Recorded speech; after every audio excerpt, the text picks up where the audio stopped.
আসসালামু আলাইকুম বন্ধুরা, আশা করছি সবাই ভালো আছেন। তো আজকে আমি বাসায় কিছু সবজি গাছ লাগিয়েছি, তো সবজিগুলো তুলে নিচ্ছি। দেখুন কতটা সুন্দর ঢেঁড়স হয়েছে। তো অনেকেই ভেন্ডি বলেন, তো আমাদের এখানে ঢেঁড়স বলে বেশি। অনেক সুন্দর তরতাজা সবজিগুলো হয়েছে, দেখে মনটা ভরে গেল। তো যাই হোক, এখান থেকে কয়েকটা পরিমাণে উঠিয়ে নিচ্ছি। বন্ধুরা, এখনও যারা আমার চ্যানেলটিকে সাবস্ক্রাইব করেননি, আশা করছি তারা সকলেই সাবস্ক্রাইব করে দেবেন এবং পাশে থাকা বেল আইকনটি প্রেস করে রাখবেন। তো যাই হোক বন্ধুরা, ঢেঁড়সগুলো উঠিয়ে নিচ্ছি। আমি ছিঁড়তে পারছিলাম না, একটা অসুবিধা হচ্ছিল। তো যাই হোক, ঢেঁড়সের ফুলটা দেখুন কতটা সুন্দর।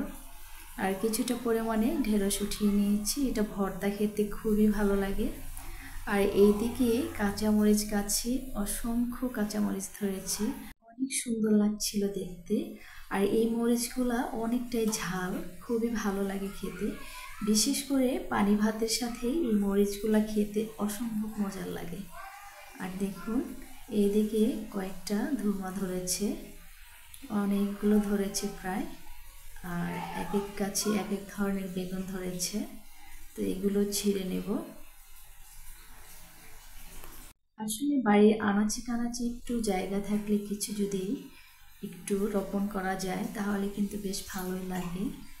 শীত চলে গেছে, এই গাছ থেকে শীতের সময় অনেক টমেটো খেয়েছি, এখনও গাছটা মরে যায়নি। তো অনেক টমেটো এখনও ধরে আছে। আর এই কাঁচা কাঁচা টমেটো তরকারিতে খেতে কিন্তু অনেক ভালো লাগে। আর এদিকে কয়েকটা ডাঁটা হয়েছে, বেশ অনেকটাই ডাঁটা হয়েছে, খুবই ভালো লাগে নরম ডাঁটাগুলো।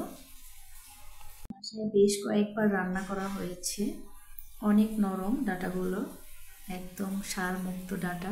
আমার যদি একটা বড় বাড়ি থাকতো, আমি কিন্তু এক সাইডে সবজি আবাদ করতাম। আমার সবজি রোপণ করতে খুবই ভালো লাগে। তো যাই হোক, আমাদের যেহেতু ছোট বাড়ি, খুব বেশি বড় বাড়ি নয়, তারপরেও আমি কিছুটা লাগানোর চেষ্টা করি গাছগাছালি। তো দেখুন এইদিকে একটা ধুলধুল ধরেছে, এটা আমি ছিঁড়ে নিচ্ছি।